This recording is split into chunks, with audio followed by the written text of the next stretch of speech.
दोस्तों, लंका युद्ध समाप्त हुआ, अधर्म का अंत हुआ।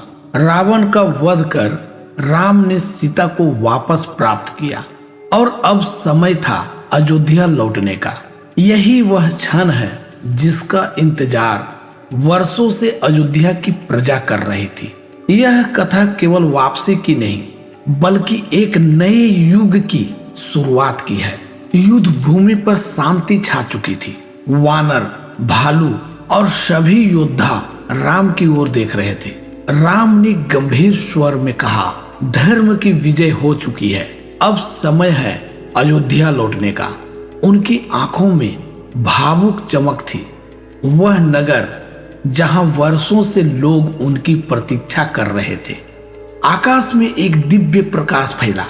तभी स्वर्ण और रत्नों से जड़ा विशाल पुष्पक विमान उतरा।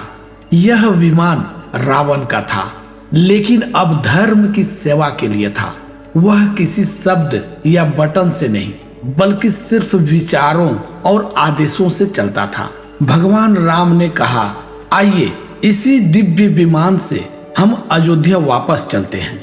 हनुमान, अंगद, नल, नील और असंख्य वानर अपने स्वामी को घेर कर बोले, प्रभु, जब तक हम आपके साथ हैं, हम इस समुद्र पुल को पैदल नहीं पार करेंगे। हम भी उसी विमान से जाएंगे। वानरों की यह मासूम जिद सुनकर भगवान राम मुस्कुराए और उन्होंने आदेश दिया, हे पुष्पक, अपना आकार बढ़ाओ। और फिर तुरंत विमान ने विस्तार लिया। उसकी सीटें अनगिनत हो गई। रत्न जड़ित खिड़कियां खुल गई।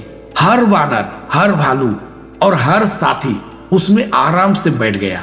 विमान आकाश में उठा।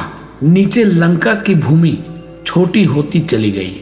सीता, लक्ष्मण, वानर, भालू और विभीषण सब उस दिव्य यात्रा का हिस्सा बने।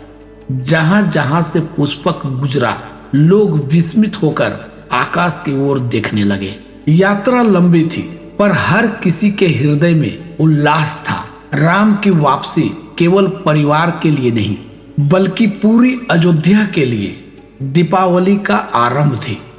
सबके मन में यही गूंज रहा था, राम आएंगे, राम आएंगे, राम आएंगे। दोस्तों, इस प्रकार राम, सीता और लक्ष्मण सहित अपने सभी साथियों के साथ पुष्पक विमान पर सवार होकर अयोध्या लौटे। यही क्षण दीपावली की परंपरा का आधार बना। जब अयोध्या वासियों ने दीप जलाकर अपने प्रभु का स्वागत किया। यह कथा हमें सिखाती है कि सत्य और धर्म की विजय के बाद हमेशा आनंद और प्रकाश का उत्सव आता है। धन्यवाद। अगर ये कहानी आपको अच्छी लगी तो वीडियो को लाइक करें, इस चैनल को सब्सक्राइब करें और अपने मित्रों को भी ये वीडियो शेयर करें। धन्यवाद।